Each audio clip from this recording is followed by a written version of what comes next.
Assalamu alaikum.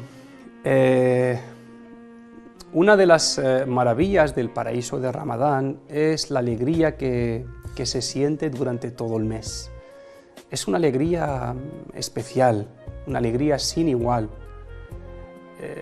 una alegría de Ramadán que se distingue de otras alegrías que sentimos por otros motivos. A mí personalmente me sorprende y me entristece ver a personas que en el mes de la alegría muestren una actitud y una cara seria, antipática, que no reflejen esa alegría de Ramadán en sus caras. Y lo peor es cuando lo justifican con el ayuno, cuando dices, ¿por qué estás así? Porque estoy en Ramadán. Estoy en ayuno o estamos en Ramadán son expresiones que deben decirse con la cara llena de alegría, precisamente, llena de emoción y de satisfacción, y no con una cara desagradable, de cansancio. El profeta Muhammad sallallahu alaihi wasallam dijo: el ayunante tiene dos alegrías, una en el momento de la ruptura del ayuno y otra cuando se encuentra con su Señor. La alegría que se siente en Ramadán tiene un motivo, y es el hecho de sentirse honrado, de poder cumplir con un acto de adoración a Dios. Porque la adoración a Dios es un privilegio, es un gran honor, Dices, Allah, el creador del universo, acepta que yo le adore a Él y me va a atender y me va a escuchar. Qué emoción, qué alegría, qué maravilla, ¿no? Este es el origen de la alegría que se siente en el mes de Ramadán. Y también se siente en el Hajj y se siente después de cada acto de adoración. Parece increíble, pero es cierto. Allah, sin tener ninguna necesidad de ello, le permite a un ser pobre como tú y yo adorarle y hablarle. Eso es lo que produce una enorme alegría en el corazón del creyente consciente. Dice el hadith que hemos citado antes, se alegra en el momento de la ruptura del ayuno. Es como si tuviera algo que celebrar en ese momento. Es decir, se alegra de haber cumplido un día de ayuno y con ello se alegra de haber dado un paso más hacia Allah. Y eso es algo que se debe celebrar. Se alegra de haber sumado a su vida una experiencia más con Dios, de haberse acercado a su amado, Allah, y de haberse alejado de sus enemigos, el Shaitán y el ego. Evidentemente hay motivos para celebrar y para estar contentos. La otra parte del hadith dice el profeta Muhammad, la otra alegría es cuando se encuentra con su Señor, cuando ve la enorme recompensa y la extraordinaria retribución de su pequeño acto de adoración, que en realidad no es nada, es un sacrificio insignificante. Pero Allah, como amante, convierte eso en algo grande. Siempre un amante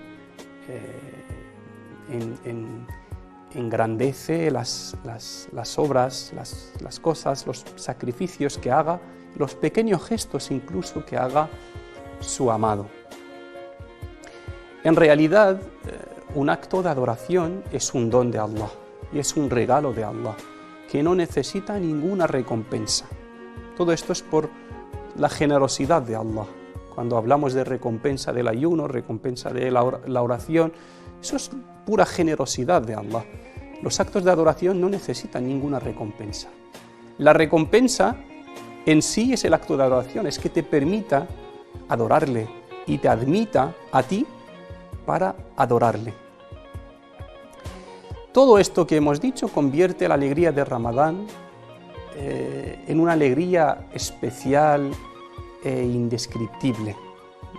No hay palabras para describir todo lo que siente el creyente durante el día de Ramadán, porque no es una sola acción, no es solo un acto de adoración, no, son muchos actos de adoración, y por lo tanto se junta la alegría del ayuno con la alegría de la oración, con la alegría del Corán, con la alegría del dhikr, con la alegría de la limosna. Todo esto en un paquete forma la gran alegría del mes de Ramadán, y alhamdulillah por esta alegría.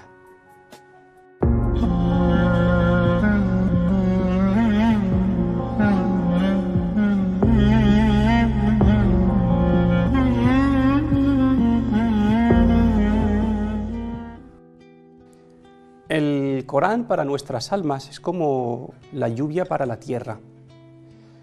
La lluvia cae sobre superficies muy grandes de tierra cada día, pero el efecto es diferente en cada sitio. En unas zonas produce vegetación y cultivo que alimenta a los seres humanos y después a los animales, y en otras zonas salen hierbas salvajes que sirven de pasto para el ganado, y en otras zonas no se ve el efecto. La lluvia es la misma, la tierra es la misma, pero cada zona deja un resultado diferente. A esto se refiere el profeta Muhammad sallallahu alaihi wasallam cuando dice: la guía y el conocimiento con los que Allah me ha enviado a vosotros, es decir, el Corán, son como la lluvia que cae sobre una tierra, de la cual hay una zona fértil que se beneficia del agua y produce grandes cantidades de cultivo y vegetación, y otra zona que guarda el agua en su interior y sirve para dar de beber a la gente, y otra zona que ni se beneficia del agua ni lo guarda. Hay terrenos más fértiles y otros menos fértiles, y también hay almas más fértiles y almas menos fértiles. Hay terrenos de tierra labrados y limpios, preparados para empezar a sembrar y esperar la lluvia, y otros que necesitan preparación previa. Por eso los efectos del Corán no se ven del mismo modo en todas las personas. Como en la agricultura, hay trucos para agilizar esta reacción con el Corán y poder ver sus efectos en el alma. Por ejemplo, vamos a citar algunos trucos. Un truco, o una condición, una clave, es tener en cuenta que el Corán fue revelado durante 23 años y no a la vez. Durante 23 años esa revelación fue respondiendo a las circunstancias y a las necesidades del profeta y sus seguidores, para entenderlo mejor. Y por lo tanto nosotros también, para entenderlo mejor, debemos tener en cuenta el orden cronológico de la revelación del Corán. Ese orden, por ejemplo, nos describe, nos dice mucho sobre las prioridades del Islam, lo que fue revelado antes, lo que fue revelado después. Nos dice mucho también de la metodología educativa a seguir, porque el Corán es una fuente de educación para la persona. Sobre esto, la mujer del profeta Muhammad, Aisha, dice lo siguiente: lo primero que fue revelado del Corán nos hablaba de Allah, del paraíso, del infierno, del más allá, nos hablaba mucho de la fe.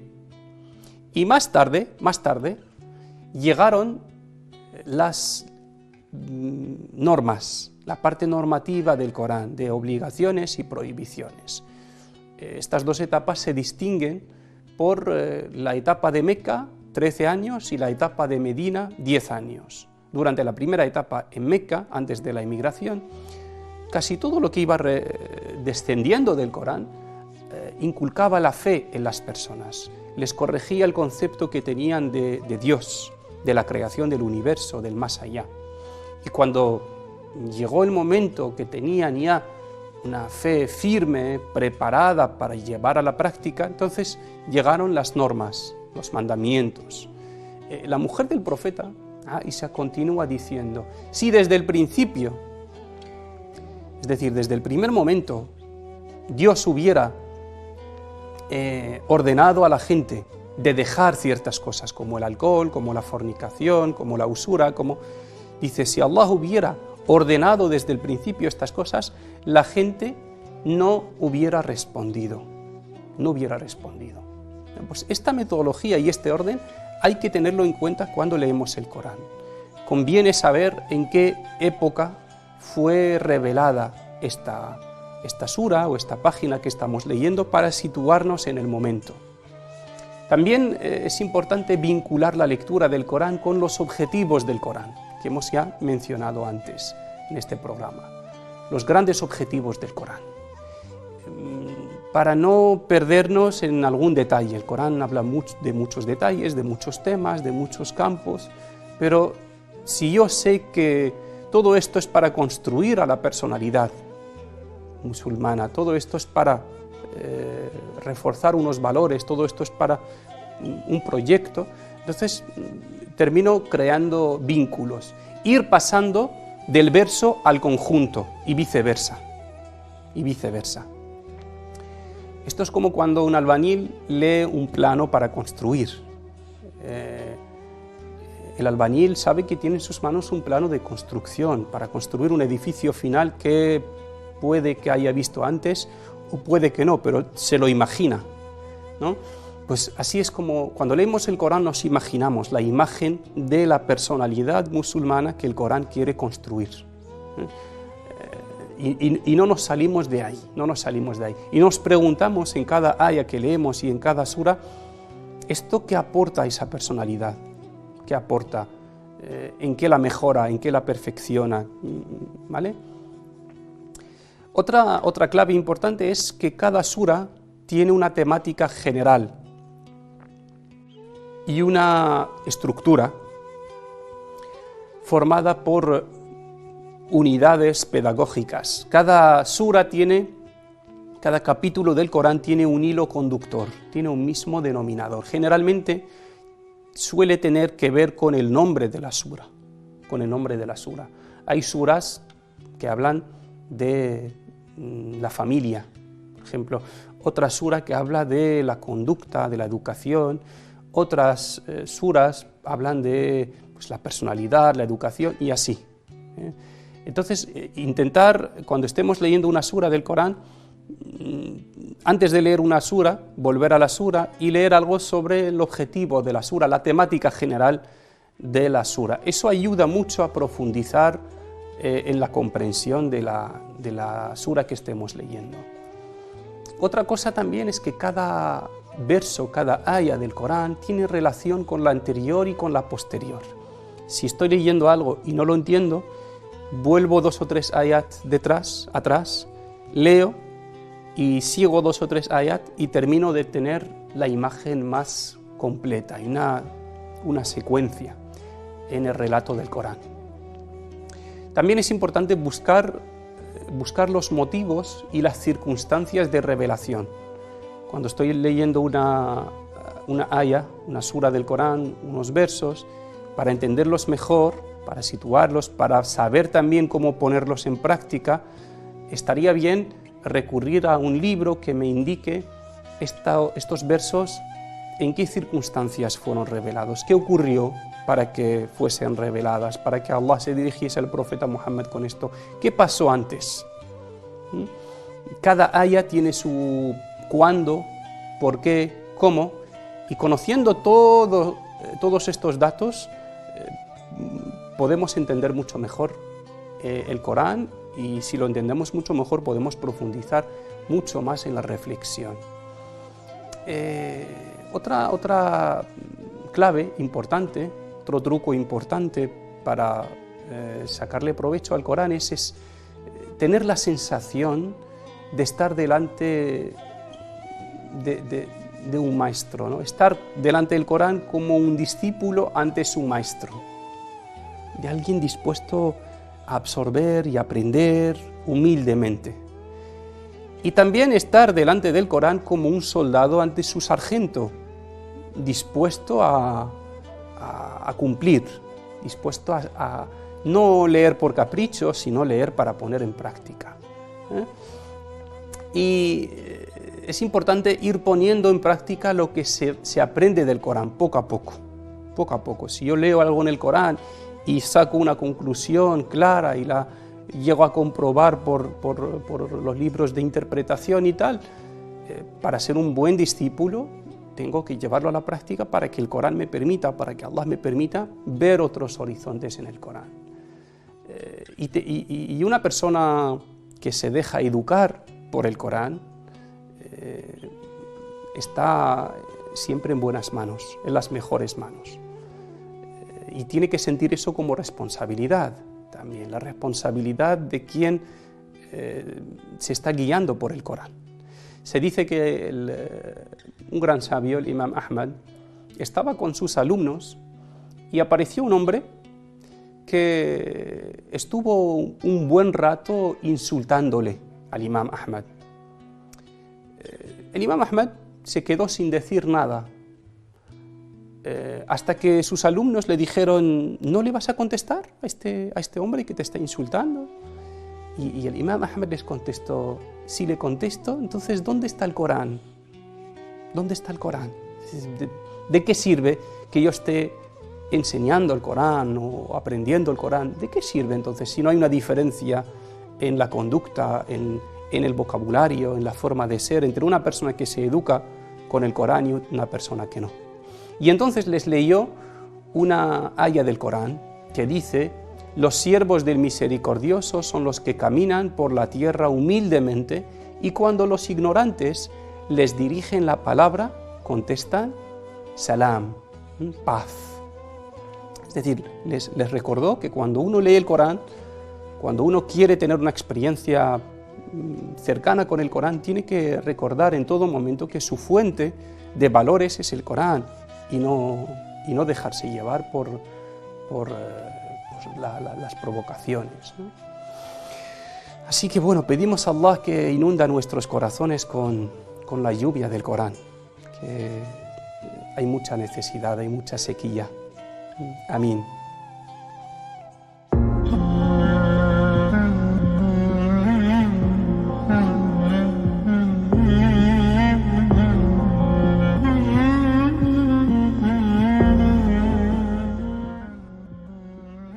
Bueno, hoy seguimos con otra enseñanza del profeta Muhammad sallallahu alaihi wasallam. Un hombre llamado Abu Umama cuenta que dice: estábamos con el profeta Muhammad y se presentó un chico joven. El joven se dirigió al profeta Muhammad y le dijo: oh Muhammad, soy joven y tengo un fuerte deseo sexual. Es decir, le está diciendo que quiere pecar, un pecado grande, grave, como la fornicación. Los compañeros del profeta Muhammad se molestaron por las formas de hablar del joven y le reprocharon. El profeta Muhammad, sin embargo, le dijo: ven, acércate de mí. Cuando se acercó a él, puso su mano sobre su pecho, sobre el pecho del joven, y le hizo unas preguntas. Le dijo: ¿eso que quieres para ti, te gustaría que lo hiciera tu madre? El chico dijo: no. Le dijo: ¿te gustaría que lo hiciera tu hija? El chico le dijo: no. ¿Te gustaría que lo hiciera tu hermana? Le dijo: no. ¿Te gustaría que lo hiciera tu tía? Le dijo: no. Y el profeta le contestó, le dijo al final: pues la gente tampoco lo quiere para sus madres, ni para sus hijas, ni para sus hermanas, ni para sus tías. Y pidió a Allah por él. El profeta Muhammad dijo: oh Allah, perdónale sus pecados, purifica su corazón y protégele de la tentación. Los hombres que estaban sentados con el profeta Muhammad dijeron: el joven salió con una cara y una conducta totalmente diferente. Salió cambiado de este encuentro que duró apenas unos minutos con el profeta Muhammad sallallahu alaihi wasallam. De la enseñanza de hoy, del hadith de hoy, podemos también sacar muchas lecciones. Primero, nos enseña a ser compasivos y comprensivos con los demás, especialmente con los jóvenes. En una situación como esta, pues, cualquiera de nosotros, una persona, sobre todo si tiene cierta posición en la comunidad, pues habría reaccionado de un modo distinto, quizás expulsando al chico fuera, diciéndole no tengo tiempo para ti, qué maleducado eres. La reacción habría sido violenta quizás, pero la resolución de un problema es siempre mucho más eficaz por la vía de la sutileza y la sabiduría que por la vía de la violencia y la imposición. Esto es una regla educativa que nos enseña el profeta Muhammad en otro hadith. Nos dice que siempre se consigue por la vía pacífica, sutil, sabia, más de lo que se consigue por la vía de la violencia y la imposición. La otra lección que nos enseña este hadith es la empatía, la capacidad de percibir y compartir pensamientos y emociones de otra persona. Lo que es lo mismo, ponerte en el lugar de los demás y no juzgar a nadie porque desconoces sus circunstancias. Generalmente solemos ser jueces con los demás y abogados con nosotros y con los nuestros. Y a esta regla hay que darle la vuelta, El Islam nos dice que seamos jueces con nosotros, con nuestra conducta, y ser abogados, defensores de los demás, tener más tolerancia hacia los demás. La siguiente regla o la siguiente lección de este hadith es querer para los demás lo que quieres para ti. Tratar a los demás como quieres que te traten a ti. Sobre esto también hay varios hadith del profeta Muhammad, como cuando nos dice: no será creyente uno de vosotros hasta que quiera para su hermano lo que quiere para sí mismo. Por eso el profeta le dice: ¿lo quieres para tu madre? ¿Lo quieres para tu hija? Le está haciendo ver esto. La otra lección que nos enseña este hadith es pensar en las consecuencias de nuestros actos y en el daño que podemos hacer a los demás. La libertad de actuar, de hacer cualquier acción, termina o se limita cuando piensas en las consecuencias que tiene sobre ti primero y sobre otras personas. Otra cosa que aprendemos de este hadith es que una mala acción o un pecado, por definición, es todo lo que puede perjudicar a uno o a su entorno, ya sean personas, animales, plantas. Todo eso hay que evitarlo para agradar a Allah y estar en paz con todo el mundo. Sería maravilloso, magnífico, introducir esta regla a nuestro código de vida e inculcársela a nuestros hijos. La regla de trata a los demás como quieres o como te gustaría que te traten a ti o mejor incluso. Ahí os dejo un reto para este Ramadán, intentar llevar a la práctica esta regla que aprendemos de este hadith de nuestro amado profeta Muhammad sallallahu alaihi wasallam.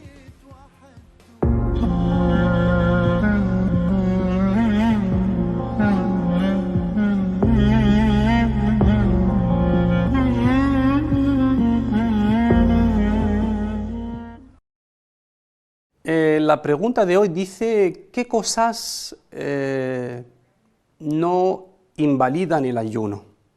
Evidentemente son muchísimas. Voy a citar algunas que suelen ser confusas. Por ejemplo, comer y beber por olvido. Eso no invalida el ayuno. El vómito, si no es intencionado, tampoco. cepillarse los dientes o con el cepillo de dientes o con el siwak. Levantarse en un estado de impureza por haber mantenido relaciones íntimas durante la noche o por haber tenido un sueño, tampoco. La donación de sangre o el hijama, siempre que no sea en grandes cantidades que puedan afectar al el bienestar físico, ¿no? Las vacunas no nutritivas tampoco invalidan el ayuno, el sangrado, si uno sangra por la nariz o lo que sea tampoco, el perfume, el desodorante, todas estas cosas no invalidan nuestro ayuno, aunque por costumbre, algunas de ellas, por costumbre la gente piensa que sí. Por último, el ejercicio de hoy. El ejercicio de hoy que quiero plantear es pedir a cada uno de vosotros hacer un listado de las personas, las familias que le gustaría invitar a su casa en este Ramadán, o las personas que invitó durante el último Ramadán a su casa. El Ramadán suele ser un mes de mucha vida familiar, suele haber muchas invitaciones, nos gusta hacer invitaciones en casa, invitar a nuestros familiares y amigos, pero este año, por las circunstancias excepcionales del confinamiento, no podemos hacerlo. Pero hay un modo alternativo para hacer lo mismo, y es hacer un listado de todas las familias, las personas que nos gustaría invitar, hacer un menú de la comida que nos habría gustado ofrecerles, y hacer finalmente un cálculo de lo que cuesta, de lo que nos hubiera costado esa invitación o esas invitaciones. Luego coger ese dinero y destinarlo a una familia necesitada, a una ONG o directamente a una familia necesitada, con esa intención. Si no puedes invitar a tus amigos y a tus familiares a tu casa, puedes invitar a muchas familias necesitadas a comer en sus casas. Este es el ejercicio de hoy. Y con ello terminamos esta sesión, este capítulo de nuestro programa El Paraíso de Ramadán. Muchas gracias por vuestra atención y hasta mañana, inshallah. Assalamu alaikum wa rahmatullahi wa barakatuh.